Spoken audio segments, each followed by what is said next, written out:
Assalamualaikum warahmatullahi wabarakatuh. Perkenalkan, nama saya Guntoro dari jurusan Agribisnis angkatan 2018. Baiklah, saya akan mempresentasikan tugas ujian saya yang berjudul dampak lingkungan dari berbagai pertanian. Pertama, pertanian organik. Pertanian organik mengacu pada sistem pertanian yang melarang penggunaan bahan kimia pertanian seperti pupuk sintesis dan pestisida serta penggunaan GMO, serta banyak senyawa sintetis yang digunakan sebagai bahan tambahan makanan, misalnya pengawet dan pewarna. Pertanian diatur oleh badan-badan internasional dan nasional yang mensertifikasi produk organik mulai dari produksi hingga penanganan dan pemrosesan. Prinsip organik. Pertanian organik bergantung pada sejumlah praktis pertanian yang memanfaatkan siklus ekologis sepenuhnya. Dalam sistem pertanian organik, kesuburan tanah ditingkatkan dengan rotasi tanaman, tumpang sari, polikultur, penutup tanaman, dan mulsa. Pengendalian hama dilakukan dengan menggunakan teknik tanaman yang tepat, mengendalikan biologis dan pestisida alami. Standar organik. Organik standar melarang penggunaan pestisida sintetik dan buatan pupuk, penggunaan hormon pertumbuhan dan antibiotik dalam produksi ternak. Penggunaan antibiotik minuman diperbolehkan dalam kasus yang sangat spesifik dan diatur secara ketat. Organisme yang dimodifikasi secara genetik dan produk yang diturunkan dari GMO adalah secara eksplisit dikecualikan dari metode produksi organik. 2. Beberapa masalah tentang perbandingan analisis. Seringkali pendekatan yang berbeda untuk analisis sistem pertanian adalah dipekerjakan oleh sarjana yang berbeda, membuat perbandingan temuan sulit. Ini terutama berkaitan dengan bagaimana batas-batas sistem pertanian didefinisikan. Misalnya dalam menghitung energi dalam pakan ternak atau bahan kimia pertanian.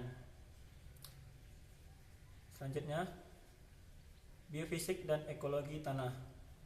Pengaruh pertanian organik terhadap karakteristik biofisik dan ekologi tanah dan bagaimana efek-efek ini berhubungan dengan kesuburan tanah dalam jangka panjang. Pertanian organik berpengaruh pada erosi tanah dan bahan organik tanah, sifat kimia tanah, penggunaan air dan ketahanan terhadap kekeringan, potensi untuk pertanian yang dikelola secara organis, ekologi tanah, keanekaragaman hayati, dan pengaruhnya terhadap hama. Selanjutnya, keanekaragaman hayati. Keanekaragaman hayati mengacu pada jumlah, varietas, dan variabilitas organisme hidup di lingkungan tertentu. Ini termasuk perbedaan dalam spesies, antar spesies, dan antar ekosistem. Pertanian organik dapat menawarkan solusi yang mungkin untuk dihentikan atau mengurangi hilangnya keanekaragaman hayati dengan berbagai cara seperti pelestarian elemen ekologi lanskap, pengurangan penggunaan bahan kimia berbahaya, dan pengurangan stres yang ditimbulkan pada tanah ekologi. Selanjutnya, penggunaan energi dan emisi GRK. Efisiensi energi pertanian organik telah dilaporkan memberikan rasio yang lebih baik masukan atau keluaran energi. Emisi GRK, kontribusi pertanian terhadap emisi CO2 berasal dari konsumsi energi dalam bentuk minyak dan gas alam. Selanjutnya, kendali adopsi organik pertanian. Yang pertama, kelayakan.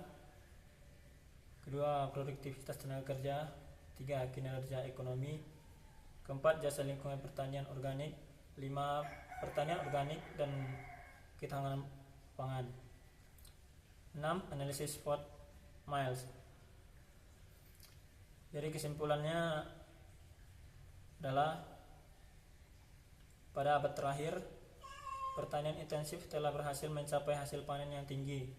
Di sisi lain, ini datang dengan biaya di sisi lingkungan karena intensitas yang tinggi, penggunaan energi, agrokimia, mesin pompa air, dan lain-lain, dan emisi GRK. Konsumsi air dan penggunaan yang besar bahan kimia pertanian yang selain mahal dalam hal energi juga memiliki efek merugikan pada kesehatan manusia. Manusia termasuk ketika membandingkan kinerja praktik pertanian organik dan konvensional, terbukti bahwa organik secara umum berkinerja lebih baik atau jauh lebih baik daripada konvensional untuk berbagai indikator. Sekian hasil presentasi saya. Kalau ada kesalahan, mohon maaf. Assalamualaikum warahmatullahi wabarakatuh.